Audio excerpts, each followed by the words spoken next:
Oi, tudo bem? Eu gostaria de discutir um pouco com vocês sobre a vocalização das aves, começando pela anatomia e fisiologia. Bom, como que as aves conseguem produzir som? A produção do som, ela acontece por meio de uma estrutura que é um órgão vocalizador, chamado de siringe. A siringe é formada pelo último anel traqueal cartilaginoso, número 1, número 2, tímpano, 3. Primeiro grupo de anéis da siringe. 4. Pressulo, que fornece a fixação às membranas. 5. A membrana timpaniforme lateral. 6. A membrana timpaniforme medial. 7. O segundo grupo de anéis da siringe. 8. O brônquio principal. E 9. A cartilagem bronquial. A produção do som vai acontecer por meio da vibração desse par de membranas timpaniformes, posicionados em ambos os lados da siringe. A frequência do som corresponde à taxa de oscilação dessas membranas. E essa oscilação vai ocorrer durante a expiração das aves, por meio da contração dos músculos siringiais, sendo que as aves podem alterar a frequência do som produzido. Bom, e quais são as funções da vocalização? A gente pode comentar a atração de parceiros, por exemplo, já que as fêmeas escolhem seus parceiros de acordo com o repertório e a qualidade do canto do macho, por conta desses aspectos poderem ser indicadores da aptidão e saúde.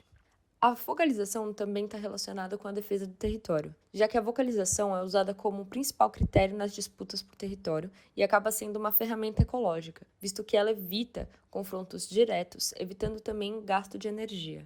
Ocorre também a comunicação através de chamadas, que tem uma importante função tanto para aves que vivem em bandos quanto para as de vida solitária, por conta da sua função de comunicação intraespecífica e interespecífica. A comunicação serve para aviso de ameaças e reconhecimento. Já os duetos antifonais são um tipo de comunicação em que duas aves cantam sincronicamente, o que faz com que esses chamados pareçam cantos individuais. Também podemos citar o canto informativo após a temporada de acasalamento. Bom, esse canto tem como principal objetivo a comunicação informativa sobre a temporada de acasalamento.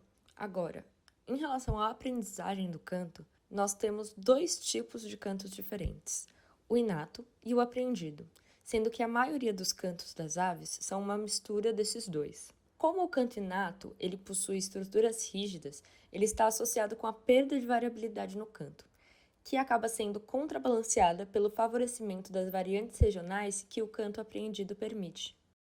E como fica a vocalização das aves domesticadas? Olha, mudanças genéticas ao longo das gerações criadas em cativeiros e mudanças ontogenéticas interagem para que esse indivíduo em cativeiro possa se adaptar de uma maneira muito complexa. A vocalização de aves não é uma inovação. Na verdade, há estruturas especializadas em emissão e recepção de sinais acústicos, até mesmo em teleósteo, que são os peixes ósseos. Entretanto, nas aves, é recorrente a admiração humana por conta da complexidade e diversidade de sons emitidos. É sabido que entre espécies há uma variação entre o arcabouço de sons emitidos pelas aves. Entretanto, essa variação também pode ser percebida entre populações de uma mesma espécie e indivíduos de uma mesma população. As diferenças de vocalização poderiam estar associadas com processos geradores de especiação. Apesar da vocalização estar associada, em algumas linhagens, com seleção sexual, populações da mesma espécie com vocalizações distintas não necessariamente possuem diferenças genômicas ou morfológicas, que também são um critério para definir a especiação de aves. Como um exemplo, a gente pode perceber a diferença no canto do sabiá laranjeira.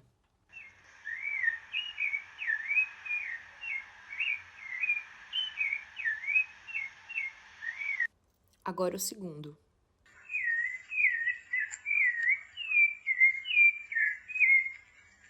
Desse exemplo, podemos tirar que o sabiá laranjeira tem ampla distribuição pelo país, isso é um fato, e a vocalização de cada população depende da localidade, mas não significa que essas populações são espécies diferentes. Muitas variáveis podem interferir na história do canto de uma população. Densidade populacional e eventos de migração, por exemplo, podem gerar diferenças em vocalizações. Aves que aprendem por imitação podem apresentar canto diferenciado pelo acúmulo de pequenas imprecisões ao longo de gerações, Variações de ordem fisiológica e genética também podem influenciar na vocalização de indivíduos e populações. A vocalização de algumas aves pode se encaixar como uma forma de cultura animal. Assim sendo, os diferentes traços de vocalizações entre populações também podem ser analisados como um conjunto de memes. Comparativamente, a diversificação de vocalização pode ser encarada como o processo de alteração de línguas dentro das populações humanas. Ocasionalmente, algumas palavras sairão de uso com o tempo e novas variantes podem ser inseridas. Uma ferramenta importante foi o uso do espectrograma, que garantiu um aprimoramento no estudo da evolução dos cantos. Com a representação gráfica, tornou-se possível analisar a diferença entre padrões de vocalização de populações da mesma espécie em regiões diferentes. Dialetos diferentes estão associados com características ecológicas e históricas únicas de uma determinada população.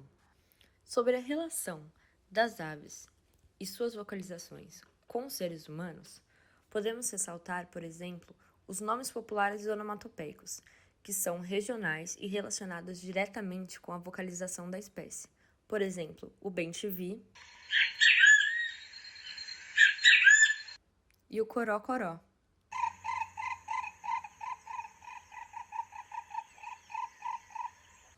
Sobre o imaginário popular, que cerca a vocalização das aves, nós podemos citar a vocalização presente nos mitos, como o canto do urutau, que é associado ao curupira.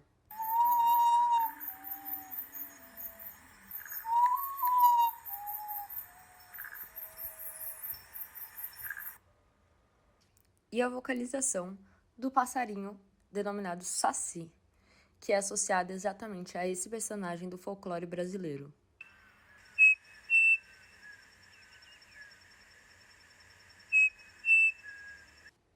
Sobre o canto nas artes, podemos citar que as vocalizações são muito influentes na música. Um exemplo é o choro O Urubu e o Gavião, de Pixinguinha.